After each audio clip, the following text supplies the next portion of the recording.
Hello and welcome to WorldCanvass from International Programs at the University of Iowa. I'm Joan Kerr and we're coming to you from Film Scene in Iowa City. Thank you for joining us this afternoon. Today we have the first of many conversations that will be happening this week on the UI campus as part of the 2015 Provost Global Forum on the topic, The Arab Spring in a Global Context. The forum is a multi-day international symposium which will be filled with conversations, panel discussions, keynote addresses, and the presentation of papers, as well as art exhibits and musical performances. So we hope you can take advantage of many of those during this week. I'm thrilled to have the organizer of the symposium here with us tonight to help us understand a little bit better what happened in those early, seemingly optimistic days, some 5 years ago when the term Arab Spring first entered the world's vocabulary, and what's happened since. Dr. Ahmed Souaiaia is Associate Professor of Islamic Studies at the University of Iowa, teaching in both the Department of Religious Studies and the College of Law. Professor Souaiaia teaches Islamic law, women in Islam and the Middle East, human rights law, religion and politics, religion in the public sphere, and introduction to Islamic civilization. His primary research areas include social justice in Islamic discourse, political dissent in Islam, women in Islamic law, Islamic political theory, modern Islamic thought, and religion and politics in Islamic civilization. So thank you so much, Ahmed, for being here this afternoon. Thank you, Joan. Thank you for having me. Yeah, and I know we're all looking forward to the symposium and the many speakers we have both on this program and later in the week, and you'll have a chance to highlight some of the things that are going to be happening. But so we all know that events in the Middle East have been sort of moving at a dizzying pace since those early days in late 2010 when things began to bubble up in Tunisia. Take us back to those times and give us an idea of what Tunisia was like before the uprising. Well, if I may, I should start actually with the title. The Arab Spring is by no means, at least since I'm the person putting the conference together, by no means I'm endorsing that phrase itself. It's highly contested. In fact, it has to do more with the Western perception of what's happening in the Arab world, and it has to do maybe more with the aspiration of how the Western governments and Western society want to see happening in the Arab world. Personally, if I were to choose a title or a name for the uprising and for what was happening there, it would be the uprisings for dignity, or the dignity revolutions, or something along those lines, because these were really the motivating forces, at least in the case of Tunisia. And I'll try to speak more about Tunisia for a couple of reasons. I know more about it than other countries. I was born in Tunisia, so I'd like to prop up Tunisia for a change. A lot of Tunisians feel more proud about Tunisia than before. The second thing I'd like to highlight is that also maybe the title, the Arab Spring, may not do a lot of justice, is that this is not the first time that places like Tunisia, Egypt, or any other country where the people wanted to protest and wanted to overthrow governments or wanted to change their situations. Specifically, Tunisia in 1986 all the way until 1987 were a series of protest movements. The West dubbed them at that time the bread revolutions. And I think even that name is also misunderstood, because a lot of people think that bread revolution, people are hungry, economically distraught, and they want to get more bread. It was also, the same interpretation was applied in the Arab Spring of 2010 and 2011. You may have seen some images of people holding bread, what people here call French bread, but it's not. and then the interpretation is like people are hungry and they want bread. What actually the discourse that was going on is that what people were protesting and what they were saying is like bread and water, if that's what we have to eat and drink, and this president or this regime is out. So if we have to pay by giving the luxury of falafel or hummus or baba ganoush and just stick to bread and water, we will do it. So it's kind of inverse process. Same thing with the 1986. People just were not happy with the way they were governed. People were not happy with the status quo. They were not happy with this president for life.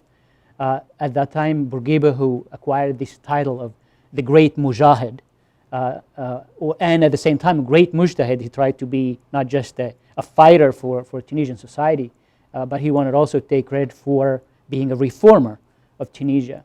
And he was in his late 80s or early 90s, I think 93 years old at that time. And people went to the street. I was, in fact, in high school when this happened. And the regime then responded with the same force and with the same brutality. In fact, one of my high school friends, his mom was shot in front of her house. And nothing had happened, no reparation, nothing was paid.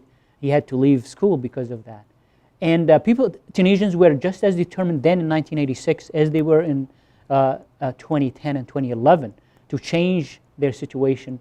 But that didn't happen mostly because of this intricate relationship with the West that, in a sense, prevented it from happening. Ben Ali, who was overthrown in this recent uprising, was then the prime minister and interior minister. He was basically the head of the government, and Bourguiba was the president. He stepped in at dawn on November 7th, 1987, and declared the president incompetent to govern. And first thing he promised, it's not more bread or anything. And this goes into this question of dignity, what really people wanted. So he said, from now on, there will be only term limits, 2 terms and you're done. And we're going to have real election. We're going to respect the wishes and the demands of the people, and we'll make sure that we are transparent and we listen to the people who we govern. And a new constitution and new changes, not new constitution, but more like an altered constitution. And people were happy. And they thought this is real change, right? But obviously, if you do the math from 1987 and him governing in 2010, that's not 2 terms of 8 years or 2 terms of 10 years. That's a long term. And guess what happened? He kept changing the Constitution, amending the Constitution, and remaining from term limit when it worked. And the last one, he was restricted by age. He said, as long as you're like 74 years old, you're able to run. And he did real math, so that actually when election is held, he'll be like just days short of 74. And he became president basically for life in a different way. What also didn't change, although the people struggled hard really to bring about real change, what hasn't changed is those who narrate for us, the media, historians, academics. In fact, the media immediately when the outgoing president was removed, they used the same label and they start putting it on this guy, so they called him the Great Mujahid. It was so embarrassing that he himself said, no, I don't want it. And that basically speaks to also when a revolution is really a revolution, when real change happens. That's not the case that is happening in 2010 and 2011. People were not also protesting. Yes, the economic conditions were harsh, but they were not about economic conditions. They were about dignity. They wanted to be treated with dignity. They wanted to be respected, and they wanted to be listened to. They wanted to have a say. They wanted corruption to end. And I think that's where they were very successful. And a couple things happened in that 2010 in Tunisia. Later it will inspire other countries. But what happened there, that first the government or the state as an instrument has been redefined. Its mission has been redefined. That means it's going to emphasize a new role in society. And that was done in the Constitution that just passed a year ago, or that was approved a year ago. The second that happened also in Tunisia is that the relationship between the ruled and the rulers have irreversibly changed. I was, for the first round of election, 2011, I was in Tunisia, and it was shocking for me to see it being outside and then go and see the dynamics have changed. This little village in the middle between Tunisia and this inner city, and as I was driven to go into this inner city to observe the election, the road was blocked. And they weren't afraid of police, military, or anything else. And the demand is basically they needed better services, and they needed to be respected in that little town. They were not afraid like the way they were afraid before. And so the end of fear was clearly established. And that is really the greatest inspiration. So if the Arab Spring is really about anything in the Arab world, it's about reclaiming their dignity. And I think that happened in Tunisia, and they were very successful. And in places where they were struggling already, like in Egypt, they also were inspired some more, and we know what happened in Egypt. In Yemen, we know also what happened in Yemen. And then we have this cases in Libya. and Syria, where I think it diverted, or at least the path of these series of uprisings was diverted into different directions. But I think that's my take on it. We have great colleagues who would be talking to us for the duration of the week. Yeah. They'll give us more information from a multitude of perspectives. And I'm personally looking forward to it. I'm sure the rest of you will be enjoying and learning from that. Well, so as you give this example of Tunisia, from your own perspective, that's been something of a success. There is a new constitution, which you told me before really has recognized women's rights in a new way and citizens' rights. Yeah.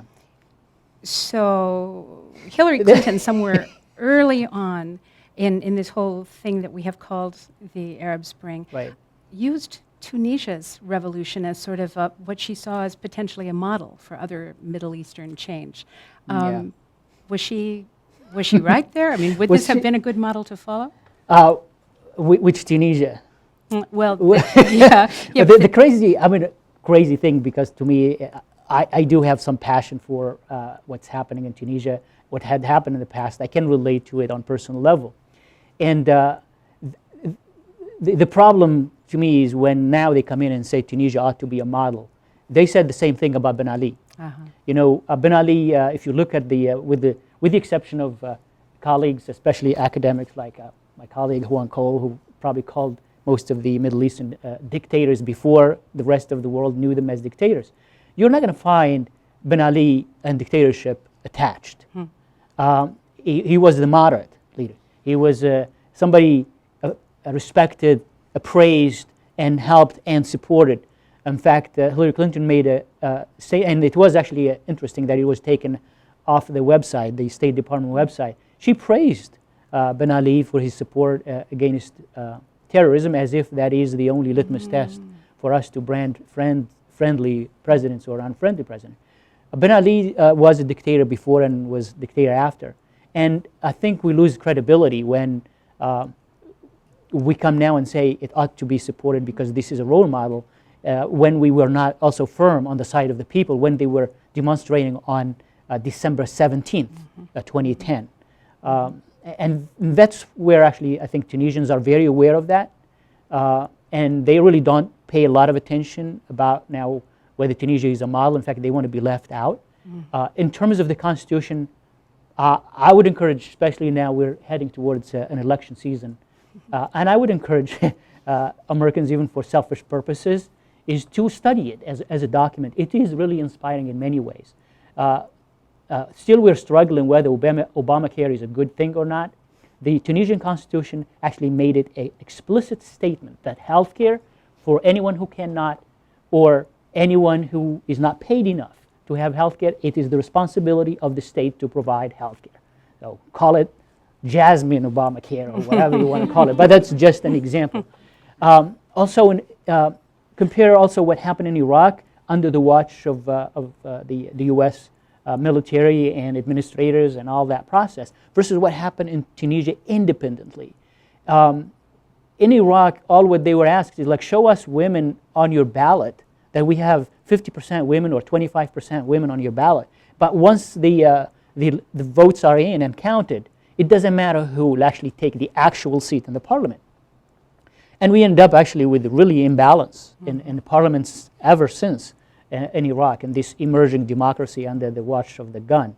In Tunisia, they said it's beyond that. When you win an election, and let's say you win 2 seats, one of them is for men and one of them is for women. And this is mandated in the EU Constitution. It is one of the most progressive constitution that emerged out of this dignity revolution in Tunisia. And I think that is really the inspiring part out of all this process, because it will inspire Tunisians to uphold you know, that which they struggled for so much, and it will inspire its neighbors, places that are still unstable, trying to figure their way around all this mess, to also write a constitution that actually they deserve for so long. So why was the experience in Egypt so different? I think many people in the West would have acknowledged that Mubarak was a dictator, but he was still a friend of America. There was the accord with Israel.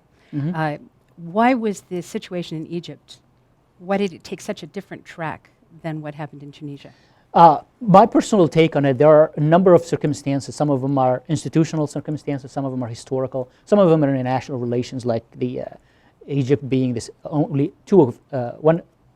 one of two countries in the Arab world or the Islamic world that have diplomatic relation with Israel, this peace accord that they have. So that need to be factored in.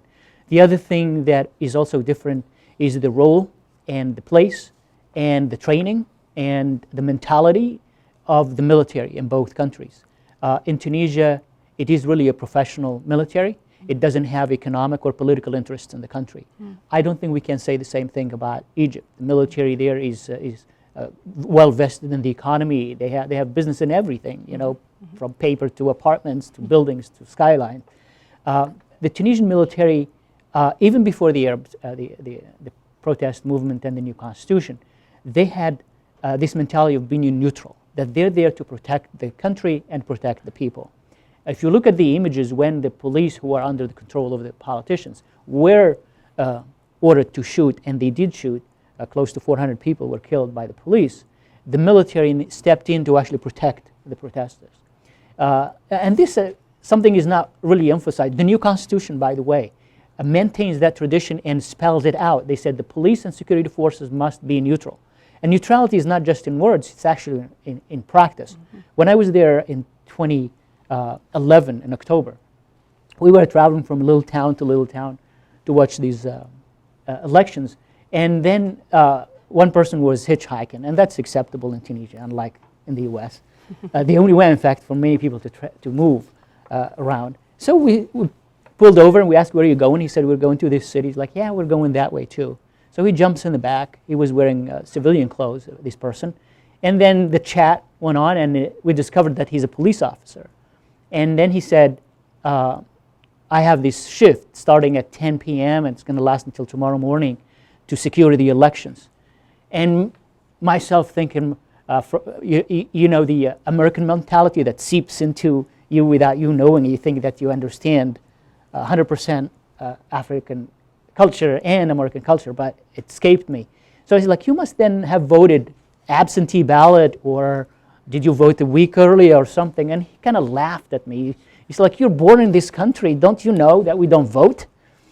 And then I remember, that's the kind of neutrality. Is the military and the police, they do not vote. They cannot vote even for their mother if she was running. Oh, really? And that's to remain neutral. And it paid off during the demonstration. They were, especially the military, was really professional. And you cannot do that. I think we cannot say the same thing about Egypt. Also, it's hindsight. I think what happened in Tunisia, many of the country that did not want to see this real change take place became a little bit more prepared, more involved in diverting attention and bringing in a new narrative, starting a new narrative, and also interfering in the event. I think Saudi Arabia had a major role.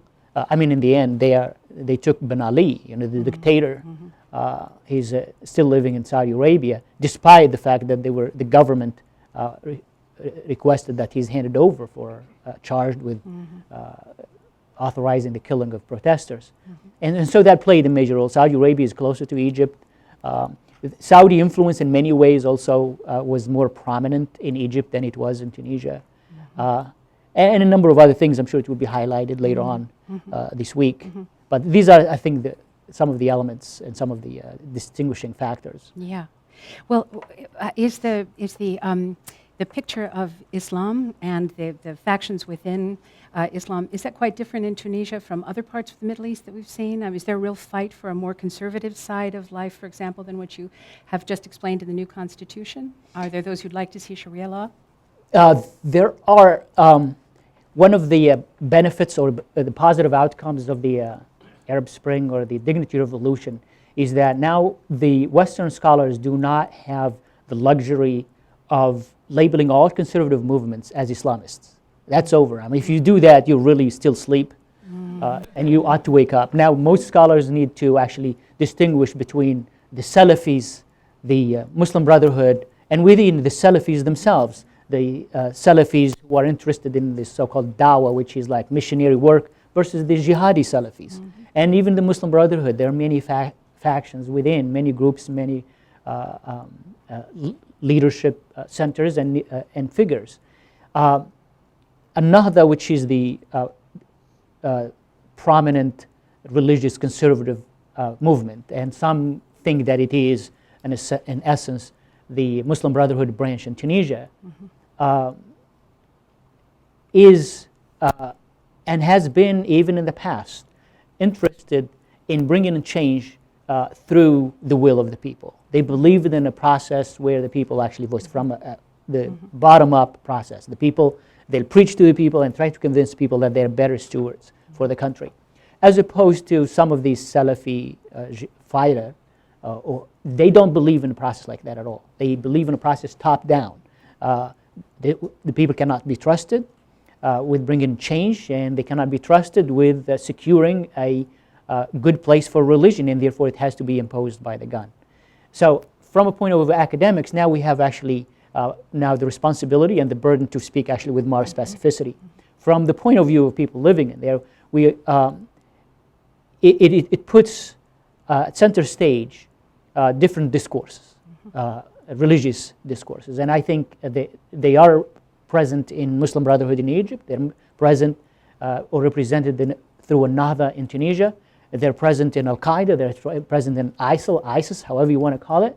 Tunisia has a strong presence new and stronger presence of the Salafis or members that would be affiliated with Al-Qaeda or ISIL, but most of them were in fact attracted to the war in Syria and Libya, and some put the figure between 5,000 to 10,000 Tunisians fighting in Syria and now in Iraq.